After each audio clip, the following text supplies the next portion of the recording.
I felt out of place. I knew what my role was in my own conventional family. And even after the divorce, I was still the head of the household. I was the mom in the home. My place was very secure.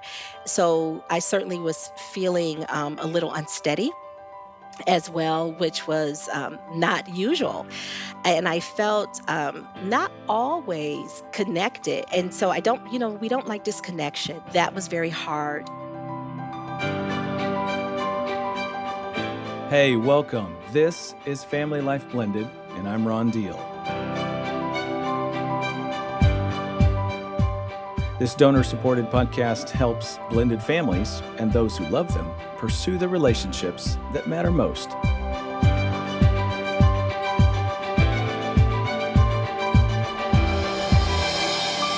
I'm so glad you've joined us in this journey. Welcome to episode number 73, Waiting to be Wanted in Your Blended Family. We'll get to that in just a minute, but let me tell you who's not waiting. Another church just launched a blended family small group, and boy, is the pastor excited about it. He wrote to us and said, "We'll launch our Step Family Ministry soon, and it will be led by a couple that we sent to your summit on Step Family Ministry." That was in Atlanta this past October, by the way. And then he says, "Geeked about offering this group. It is so needed. Thank you for your ministry and resources." Well, we are geeked that yet another church has launched a ministry to blended families. And did you know that you can find churches like this one on our searchable Step Family Ministry map? And did you know that you can post your church's group or live conference or virtual gathering on that map? You can for free. Check it out today. The show notes will tell you how. By the way, one of the things you're going to find when you look at that ministry map is our annual Blended and Blessed live stream that happens each spring. This year, you can attend the live event in Houston, or you can join us from the comfort of your own home or with a group of couples in your church.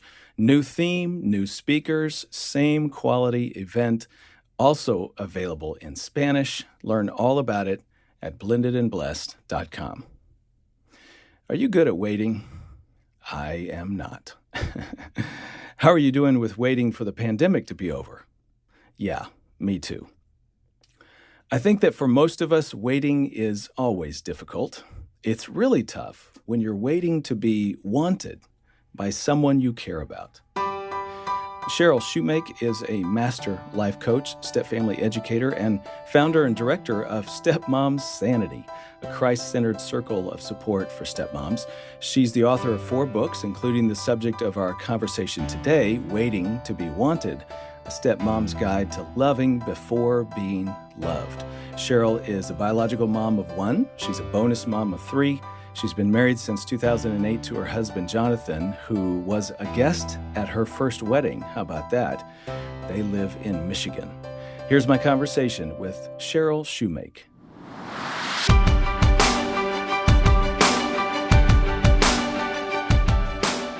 Cheryl, in your book, Waiting to be Wanted, a Stepmom's Guide to Loving Before Being Loved, you say that waiting is not something that most people do well. hmm Why is that?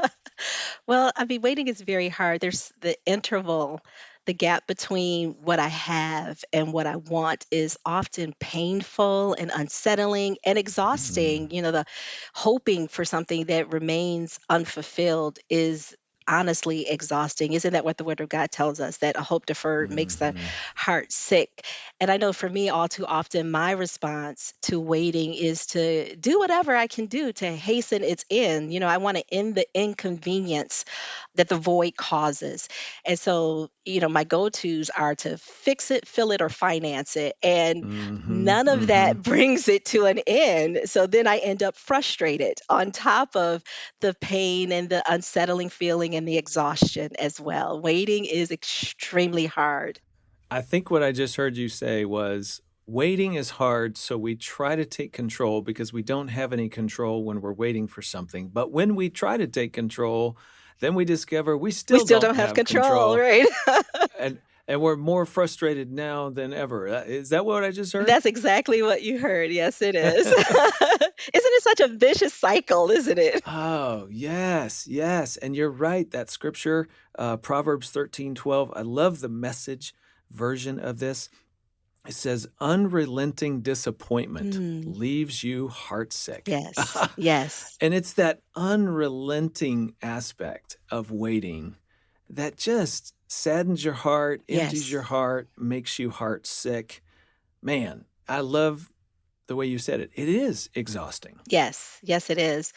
And I often find that when I am heart sick, that I don't respond well to the Mm, circumstances that are involved in me waiting, because again, my heart is I'm focused on relieving the heart sickness, and so, but mhm. I think too, Ron, that when we rush to end the waiting, that we deny ourselves the pleasure of unwrapping this amazing gift. So as frustrating and heartrending waiting can be, or unfulfilled longing can be, there really is an amazing gift that God has given us in the waiting. Okay, you got to unpack. We got to talk to it because yes, from some spiritual eternal standpoint, I totally agree with what you're saying. But the experience is day in and day out. This stinks. Right. Okay, so I'm waiting. It's like a kid waiting for Christmas. Yes, it's going to get here one of these days, but it's not now. Right, right.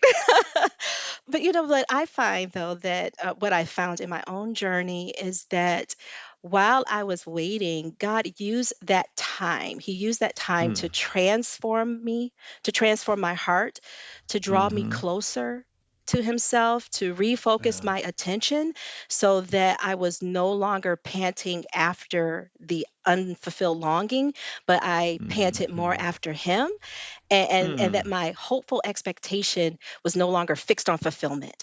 It was no longer fixed Mm-hmm. on desire. It was fixed on Him. And so waiting is really a tool. I love Isaiah 30:18. It says, "Yet the Lord longs to be gracious to you. Hmm. Therefore, He will rise up to show you compassion. For the Lord is a God of justice." Then it says, "Blessed, happy, to be envied, favored are all who wait for Him." He uses waiting to shift our attitude from just waiting to now Hmm. waiting upon Him. And He never disappoints. He never ever leaves us wanting for what we truly need. Not necessarily what we desire, but what we truly need. Okay, that's really good. I just want our listener to know we're going to get real practical here in a Yes, minute we and are. talk about waiting for a stepchild to love you and what do you do in the meantime. And we're going to shift to that. But before we do, let's just go one step further with what you just said. So shift what you're waiting for from the thing, Mhm. whatever that is that you're chasing, to waiting on the Lord, and that is something that helps you in the meantime. It does. What does that look like practically? Like for somebody who's listening right now and you're going, okay, so what do I do? Like, how do I do this waiting on the Lord thing? Right. Well, let me say up front that waiting on the Lord is not a passive enterprise at all. It definitely is very active. But Mm, what you're doing is you're determining, God, what is it that you're asking me to do in this moment? And I'm going to obey you. Be that pick up the phone and call my bonus child and just tell them I mhm, love you. hmm, Or I'm going to spend a moment in prayer. Or this incident that just happened really hurt me and I need to talk it out. So maybe I need to go and find a therapist and talk through that and work through some of these issues that I'm going through. Waiting on the Lord to change the heart of another individual is not passive. It is not this time where you're just sitting by with inactivity. You're very active mhm, in your waiting, hmm, but all of it is directed by His Holy Spirit. hmm. Okay, so being active, turning to Him, Hmm. trying to trust Him while you While wait. you wait. You know, it occurs to me as you were talking, like everything in our world is trains us not to wait. Hmm. I mean, we've got 5G for crying out Yes, loud. we do. We've got fast food everywhere. We've got apps. You can order stuff so that when you drive up, it's waiting on you when you get there, or it arrives from Amazon the very next day.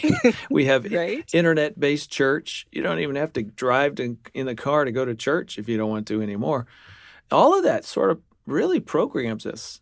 Like the world almost should wait on us, doesn't it? It does. It really, we've created this very self-focused idea of how to be in this life, of how to Hmm. interact with individuals. And we despise inconvenience. And waiting is a huge inconvenience. It certainly Hmm. is. And we despise all that comes along with waiting, the uncertainty and so on and so forth. Yeah.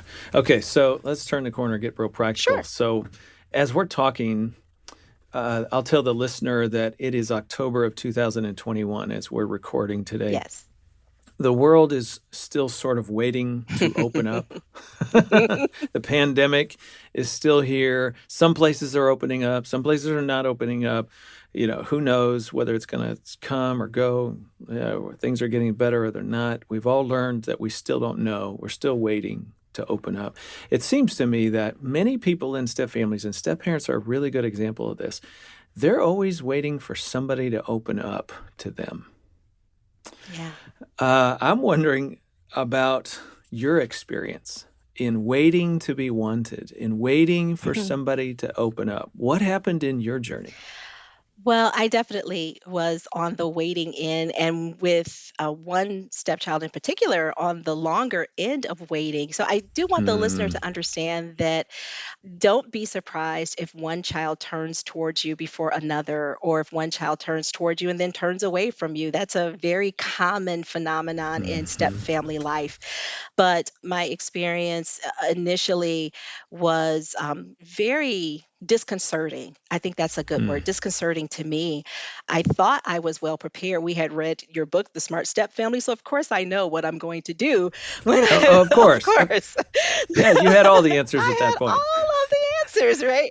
But reality has a way of crushing our expectations. Yes. It really Yes. does.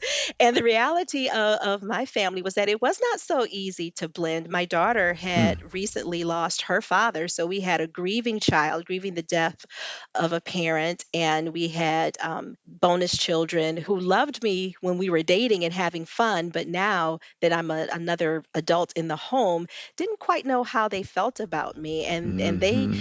let their trepidation be made known. Hmm. They Hmm. were very obvious with it, Okay. Okay. for lack of a better term. And so I had to learn how to be very flexible and adjust my expectations, manage them, and really learned how to depend on the Lord and be honest with myself about what I was feeling, and honest with my husband about what I was going through, and thank God for a supportive spouse. They make all the Hmm. difference in the world. He was very Hmm. supportive in my own journey, and once I learned what waiting was doing for me, not to me, but for me, then it became easier. Not, I didn't do it perfectly, and it certainly was still very hurtful at times, but the journey became easier when I recognized that this was a God thing, that God had called me to this role, and that He would meet me in the waiting. And while He met me in the waiting, He taught me how to love children who were acting out of their own hurt without absorbing all of the pain of their hurtful actions.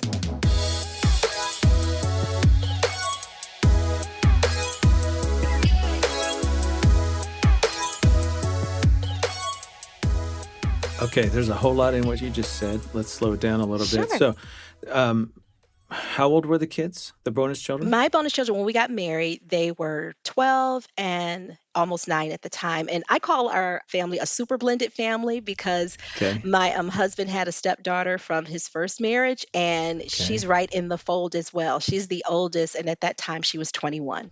Okay. So 21, then 12, 8, and And my daughter at the time was 14. got it. Got it. Okay. So there it is.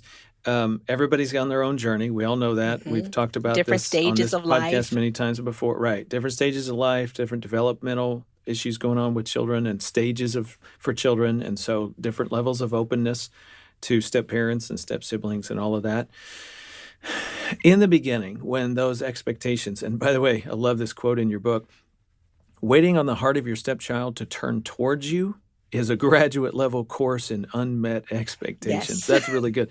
While you're waiting and you're realizing this is not happening the way I thought or hoped that it would, and at first you're feeling that angst, what did you do? What were you feeling the most? I guess that's really what I want to know. Like, what were those key emotions that you were? Was it rejection? What was it? It was definitely rejection. I felt out of place. I knew what my role was in my own conventional family. And even after the divorce, I was still the head of the household. I was the mom in the home. My place was very secure. So I certainly was feeling a little unsteady as well, which was not usual. And I felt not always connected. And so I don't, we don't like disconnection at all. I don't. I want to be connected to the people that are around me. That was very hard for me. And there was actually a time I actually ran away. That's Huh. we kept two homes initially so that my daughter could finish high school in the community that she grew up in. They were 60 miles away, and there was one weekend where she was at our other home with my mom, and I was here with my husband and my bonus children, and they were ignoring me. I felt Hmm. invisible at times. They were ignoring me, and I announced very haughtily on my ad, um, "I'm done with this. I'm going home." And I left the home, and I honestly, the further I drove away, the worse I felt and the better I felt. It was such a dichotomy going on there, Hmm. and that's the other thing. Like, your emotions are all over the place.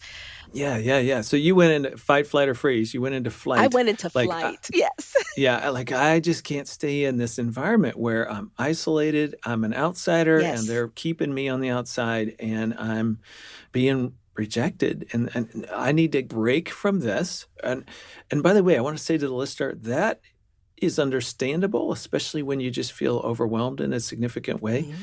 Mhm. And so for you, you took off, Mhm. and the further you got away, am I hearing you say, in one way you felt relieved, Mhm. and in another sense you felt even more disconnected? Is that the way it was? So you kind of a double bind It, there? it was definitely a double bind. I felt relieved Yeah. in that I didn't have to deal with the pressure.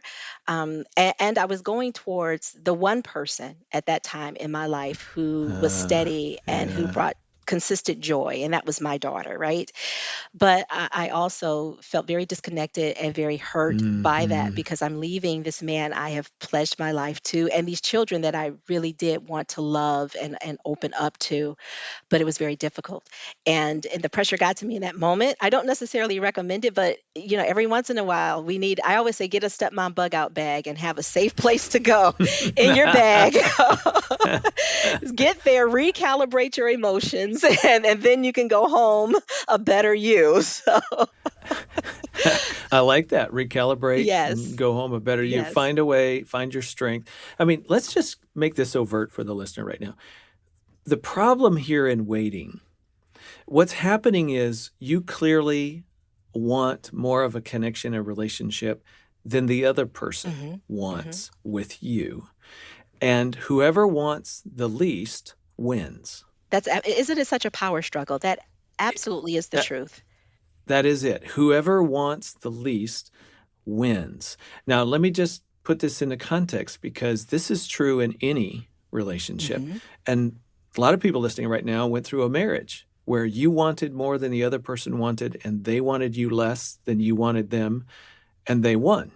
That's the end of the relationship, right? Whoever wants the least wins. They have the most power, the most say. They get to dictate whether there's intimacy or closeness or what have you. That's true in a marriage. That's true in a work relationship. If you've ever tried to make a sale to a company who doesn't really care about your product, you lose, right? I mean, they win. They get to dictate the terms of any relationship that may or may not happen. It also is true in parent-child relationships, and it's really true with step parents. Mhm. You're eager, you have a high desire, you want to move toward these kids and close the gap, so to speak, and they get to decide whether that gap gets closed or whether it stays really wide. That's frustrating. Mhm. especially when you're large and in charge. And Right. and like Cheryl, you've got a good relationship with your daughter, and as you said, that's easy. You know what closeness is. It doesn't take a lot of work Mhm. to manage all of this. And then you have hard. There's easy and there's hard. And talk about that for a minute. The desire to escape into your own children and away from stepchildren. I realize that's a momentary thing, but if you do that too much, I would think that could have some real negative It impact. definitely can. It will set up a dynamic in your family of us versus them. You're trying to bring your family together, and you're creating a line in the sand, if you will, and you're stepping across the line with your children, and you're leaving your spouse and his children on the other side of the line. It is detrimental to bringing a family together. And so I again, like I said, I don't recommend um, escaping too often. This is when we really have to, for lack of better vernacular, put our big girl pants on and stand up and take the hard along with the easy so that eventually we can lead our family to better. That's the ultimate goal, to bring this family to a better position where we're relating better to one another. Even if we're not 100% bonded, we can be better tomorrow Hmm. than we were today. And at the end of the day, somebody has to go first, right? Somebody Somebody has has to to go first. lead with love. And it's often that high motivated person, which means it's you as the Mhm. step parent. So take me inside that for you. You go back, you find your distance, you recalibrate, and you go, okay, let's be a big girl. Let's go back and try to love them, even though they're not yet fully loving and embracing me. What does it take for you to find the strength to do that? That's hard. Yes, it is very hard. For me, it really took understanding that I was called to this role by God. I my life isn't by happenstance. For those of us who have faith in Jesus Christ, we were led to this point in life. And as God walked us into this place, He fully equipped us to handle the ups and downs of our blended family life. It's a matter of us looking to the Lord for strengthening in that. I very practically speaking, I talked to people. I talked it out, and I sometimes when you say something, it lessens its sting. So I was able to say, "This hurts," or "I don't understand this, and can you give me some perspective?"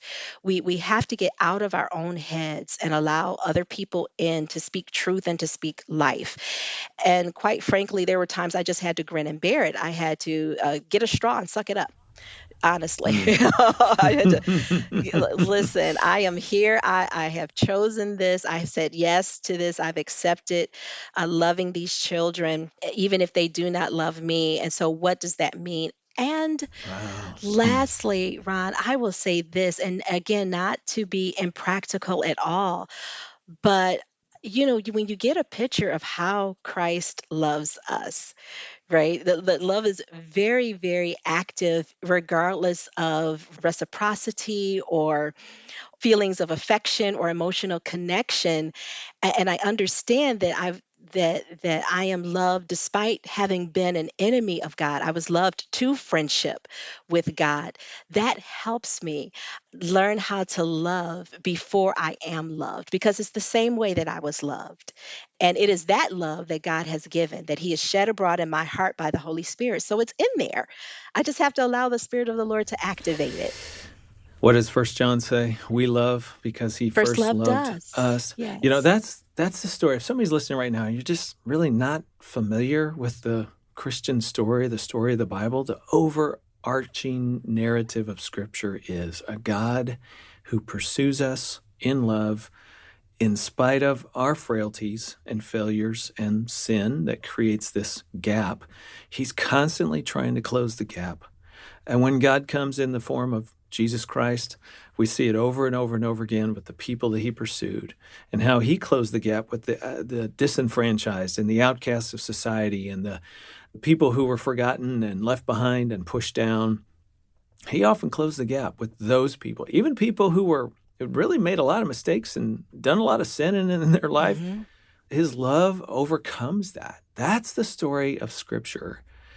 And yes, I think we can find inspiration for moving toward the people who are having a hard time loving us, the people we value. It's difficult. It doesn't mean it's easy. It is wrought with, a blow here and there and makes you rethink. And every once in a while, you need to retreat and go recalibrate. I love the way you said that.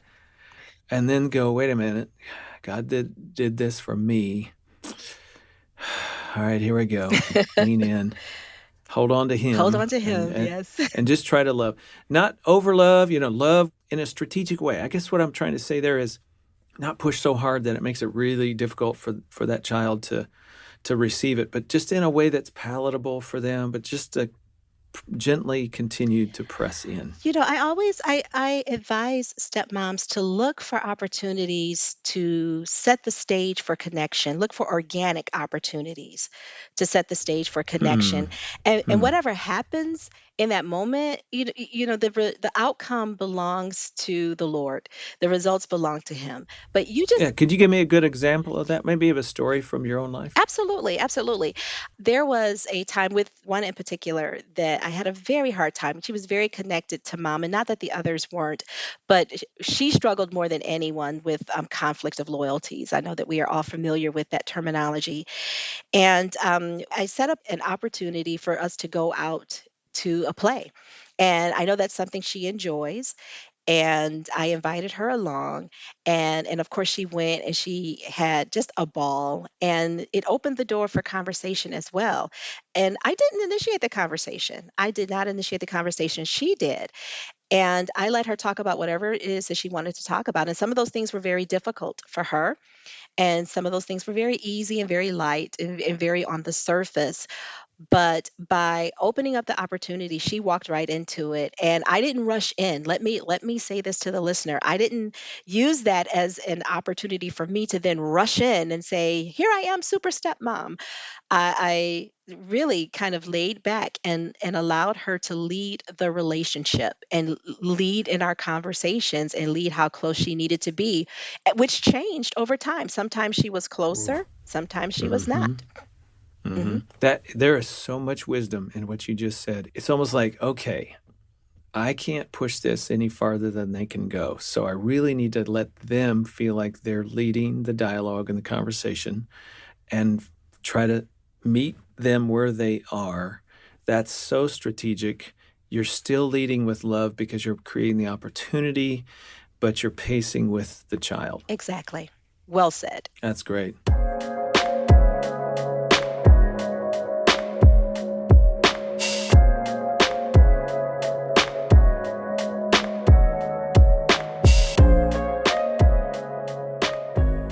Okay, I want to add another element here because one of the things that I think is a backdrop to this whole how do I, pursue this child who's not quite interested in pursuing me back. I think, the context of the marriage in the blended family is the backdrop to this. If you're feeling connected with your spouse and there's a good foundation there and a trusting relationship there, then somebody's got your back in this space that's hard with the child. But on the other hand, Mhm. if you're feeling a little insecure in that space, wow, how do I press in here when I'm not even sure I've got you with, helping me, coaching me, supporting me in the Mhm. backdrop? You talk about something in your book that made me think of the ghost of marriage past. That's something that we've talked about on this podcast before. It's that, boy, I've been burned before. I've gone through the difficulty of a previous marriage that failed, and then how now do I trust you? Mhm. How now do I put my heart in your hands and feel confident with that? So let's just back up for a second. Sure. I'm curious how that whole ghost of marriage past thing, did you protect your heart when you were dating and early in the relationship before you guys married? Well, I wasn't as protective of my heart, honestly, at that time. Jonathan and I were friends. He actually was a guest at my first wedding. We were we were friends in high school and in college, who had reconnected some. 4 or 5 years, 3 years or so after my divorce, and some 5 or 6 years after his. So initially it was me reconnecting with a friend, but Sure. when it moved beyond that, and I recognized what was happening, then yes, I got a little bit more protective, because I'm giving up independence, and I was down this road for 17 years with someone before, and look how it ended. And do I really want to give myself over into this relationship? And this is a different kind of relationship. It's not a first marriage. It's on and on and on. Yeah, yeah. It went. So I struggled initially in our marriage to let go, and something very innocuous happened. I was talking about a couch and what I needed to do to get this couch. I need to save, and I'm going to do this, and I'm going to do that. And my husband, I don't think he would mind me saying this because he said it before. He teared up and he asked me a question. He asked me, "When are you going to give me your pants?" And Huh. I know. It's like, could you interpret that for me just a little? I certainly Hold up. will. What do you mean by that? When are you going to let go and understand that I'm here? I am here with and for you. I got to say, that's a very unique way, that expression I've never heard before. Yes. It's like you and me, we both can't wear the pants. When are you going to give me your pants? I got it. Now You I and I. got the reference. Yes, Okay. and I but I realized that I was hurting Huh. my marriage. I was hurting him, and I was hurting any potential that we had to have a connected marriage as long as I held on to my independence in that way. Okay, so he felt the lack of He trust. felt the lack of He made trust. a comment. It brought it to your attention. Now you're aware of it. What did you do? I mean, because somebody's sitting out there right now going, "Yeah, I don't trust my Yeah, wife, my husband. yeah, I am self-guarded. I am protective. I am not sure I really, really can trust deeply again. yeah. How do I press through this?" It was a slow road. It was a giving up of the ground inch by inch.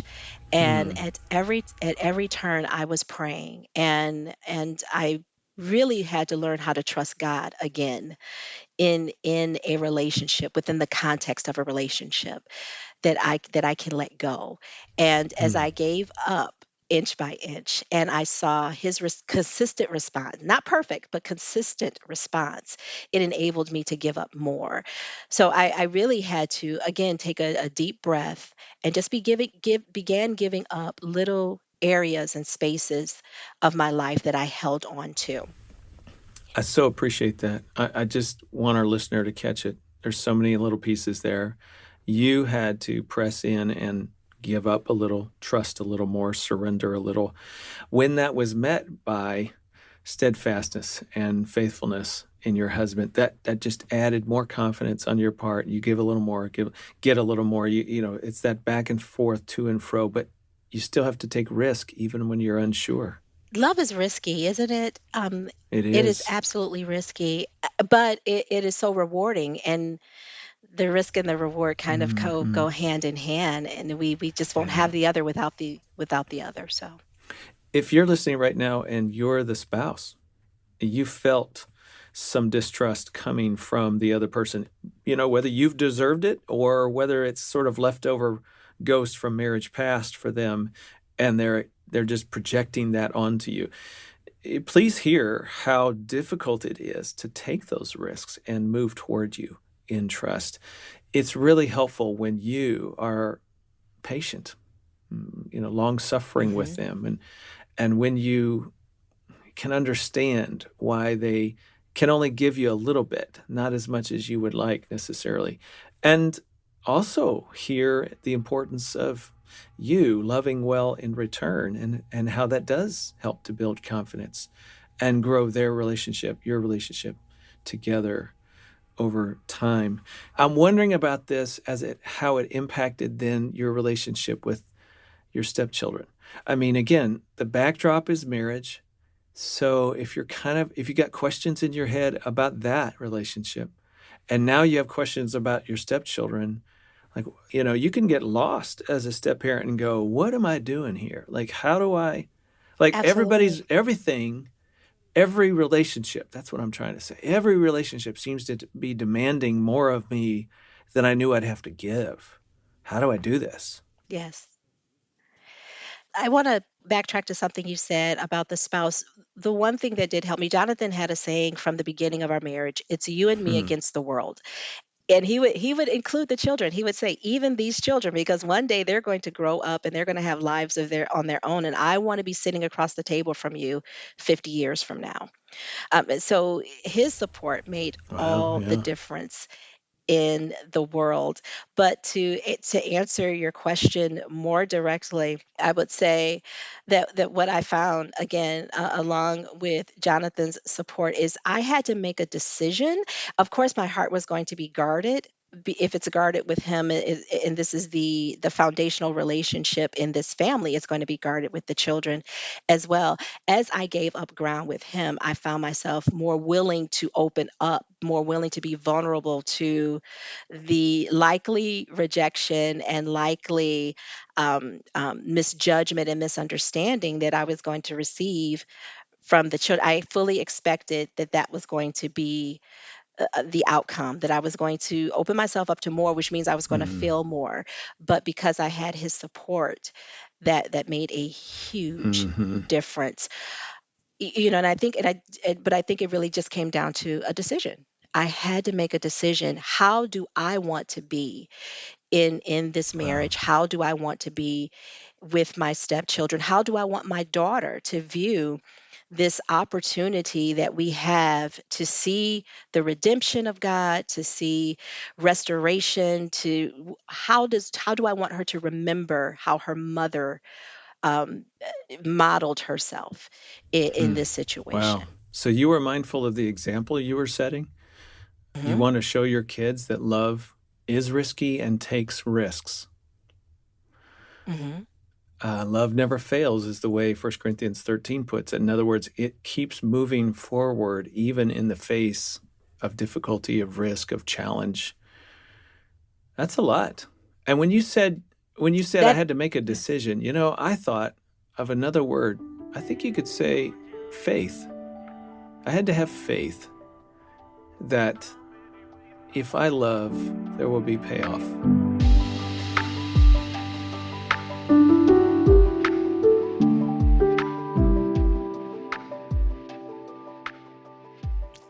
The Bible is very clear that we do reap what we sow.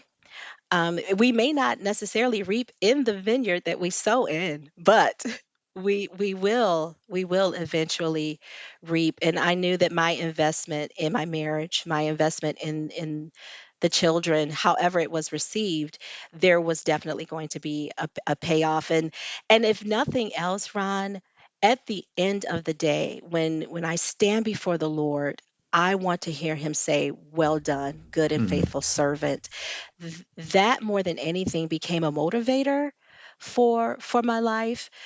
uh, there are some how to's in waiting to be wanted, but I think it's more an invitation to understand your Hmm. why to get connected with what should be motivating you, because if your why can inspire and ignite your heart, then it kind of puts into perspective all of the other things that you have to go through while you're Hmm. on this journey.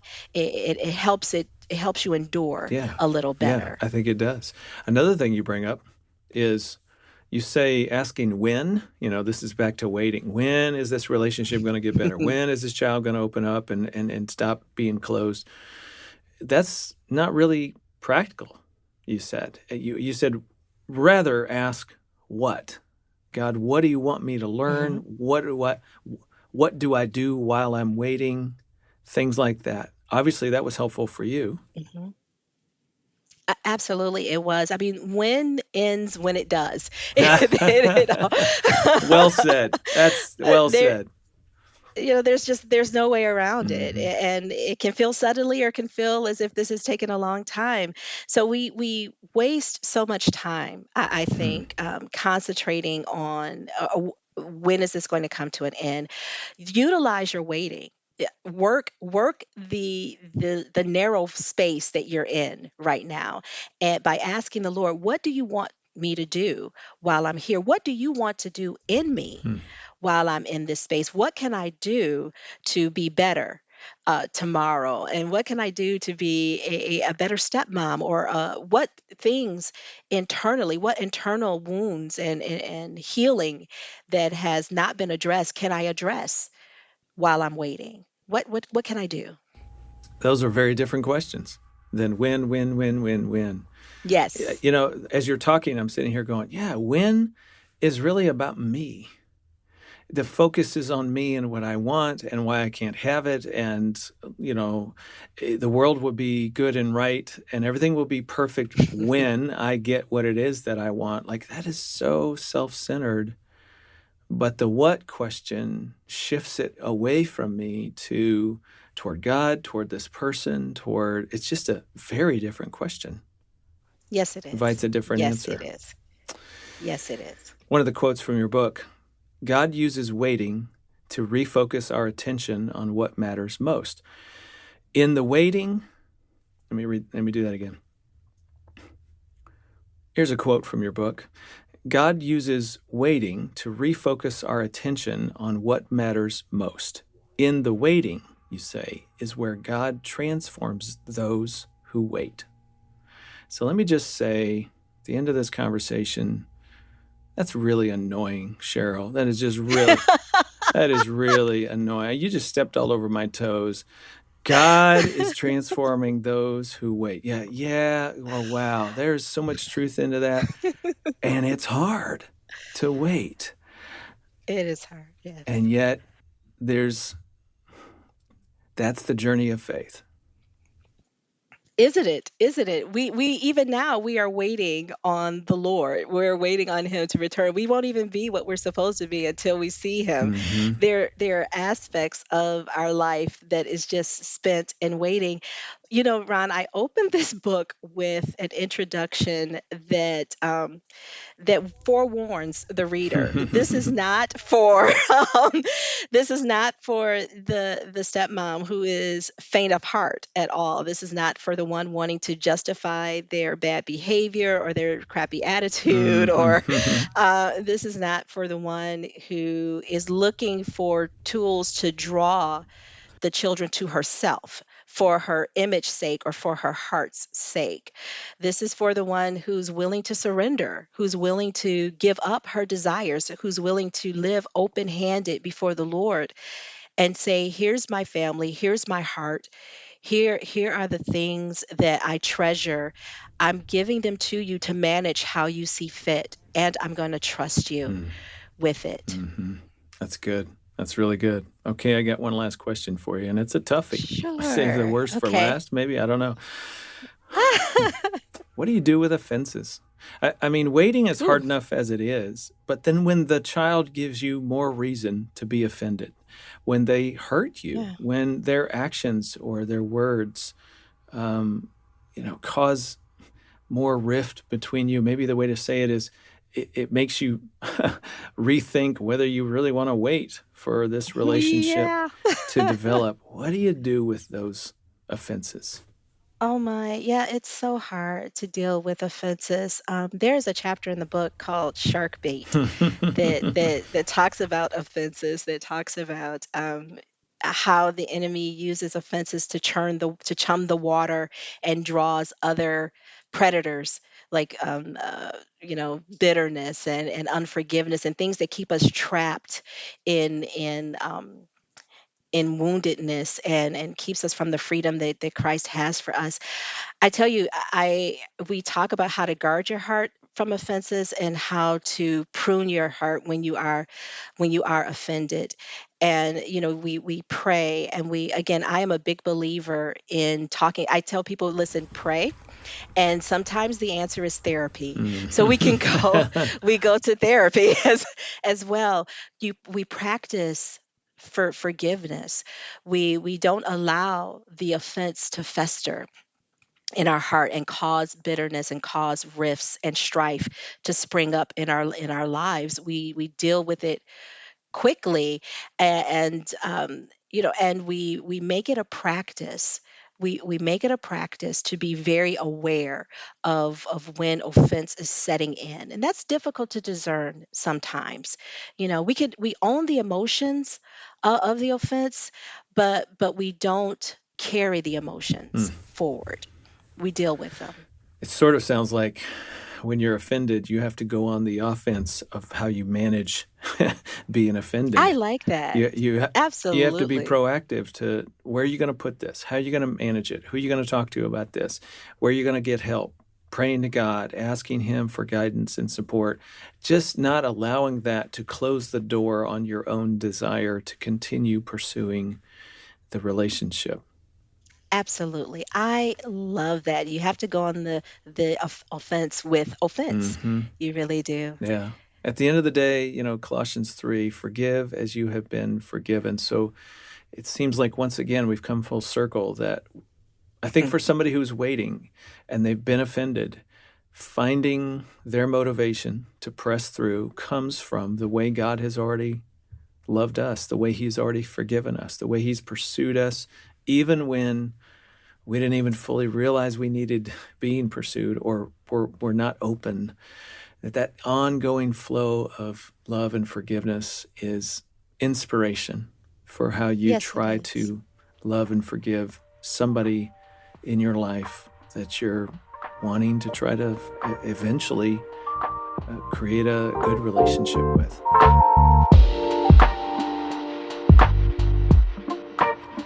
You've been listening to my conversation with Cheryl Shumake. I'm Ron Deal, and this is Family Life Blended. Before we hear Cheryl's response to that, I'm wondering if you would just take a minute and give us a quick review or a rating if this episode was helpful to you. Jennifer called in not too long ago and left us a voice message. Hey, my name's Jennifer. I'm from Searcy, Arkansas, and listen to the podcast via iHeartRadio. I really just wanted to let you guys know that you are making such a difference in lives. We definitely appreciate hearing from you.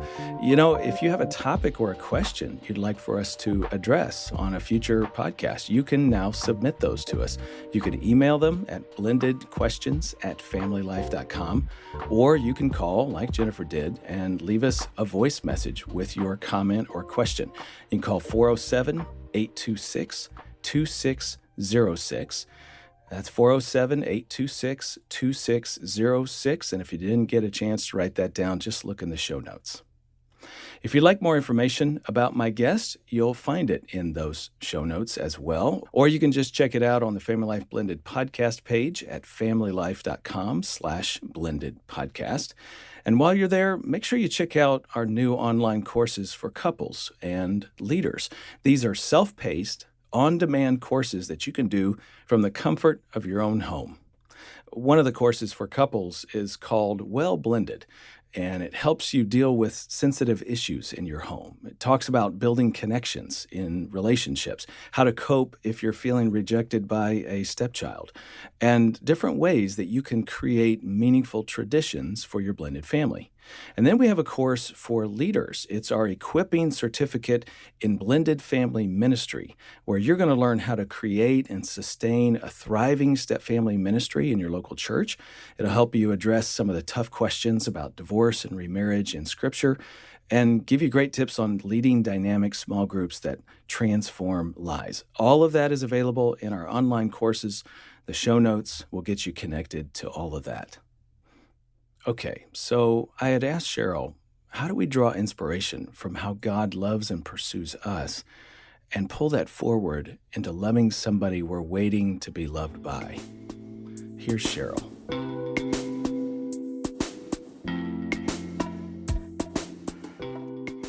It is nearly impossible to do in our own strength, but we do have a God who graces us. He enables us with His power and with His strength to do what we cannot do on our own. So we honestly, we don't have to do the heavy lifting on this. We take the first steps of obedience, and all of a sudden we find both the desire and the ability to get done, what pleases him, what's going to honor the children in our lives, what's going to bridge the gap, what's going to set the stage for connection and relationship. So I don't want listeners to go away thinking, man, this is too hard. I can't do this. No, God is with you. He is at work in you, and He is faithful to complete the work that He's begun in you.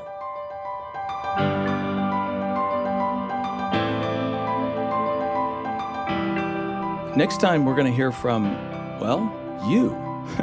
Gayla Grace and I are going to be answering your questions and reacting to your comments.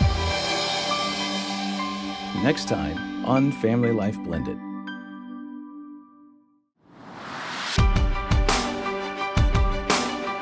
I'm Ron Deal. Thanks for listening, and thanks to our monthly donors who make this podcast possible. If you'd like to help or say thank you for what the podcast offers you, just look in the show notes for a link. Believe me, every dollar makes a big difference, and I really appreciate it. Our producer is Marcus Holt, mastering engineer Dennis Leak, project coordinator Ann Ancaro, and theme music composed and performed by Braden Deal. Family Life Blended is part of the Family Life Podcast Network, helping you pursue the relationships that matter most.